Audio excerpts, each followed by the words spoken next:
Hello mga kakilay eyelash. For today po, ayan po ang vlog ko ay si Madam po ay first na customer natin. Ayan. Mag-eyelash po siya ng size 10. Ayan. Nililinisan po na natin ng shampoo muna natin.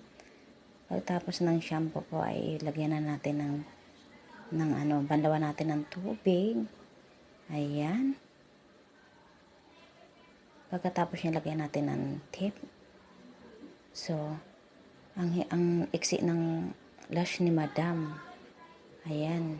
Kailangan niya ng size 8 na natural look lang. Kaya napakahirap ilagay ang size 8. Ang liit po. So, ayan na mga kakilay. Sinisit up na natin. Ayan. 400 pala po yan. Natural look lang po ang klase. Ayan. Pag makapal po na volume to ay 600. As mega volume is 800. So, ayan na po. Kompleto na po ang ilalagay natin. Mayroon pong shampoo, may primer. Ayan. Bago natin lagyan ng lash, ina-shampoo muna natin. Bina-brush at saka primer.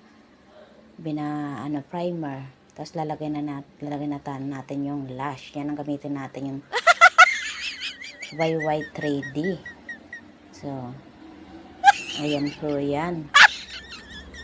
Naglalagay na tayo kay Madam. Ayan. Ang hirap pala magano si Madam ang naghahawak niyan. Thank you Madam sa paghawak. Ayun, shortcut lang. Done na po siya guys. Ayan, lagyan na natin ng bundle. Kasi done na po siya guys. Gusto lang ng natural look lang ni Madam. Ayaw niya yung nagpalagay pa siya ng hindi naman halatang halata. So, ayan na po yan. Yung mga glue ko po. Ang dami natin itatry kung saan po yung tagal.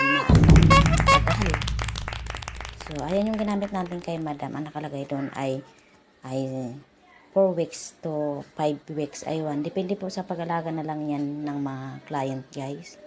Kung tatagal. Basta po yung mga glue ko po ay 2 to 3 weeks pa 1 month. So, ang iba po sobra po sa 1 month. Ayan na. Then na guys, after 1 hours. Ayan. So, natural lang po. Tsaka size 8 lang talaga guys. So, ano pa inaantay nyo? Pabook na. At PM for appointment lang guys. Kasi all around tayo. Kaya para hindi kayo mag-antay sa shop. Dito lang po yan sa Istana, Block 27.32. Phase A. Ayan po yung studio ko. Pwede pong dalawa po ang makasalang. Thank you for watching.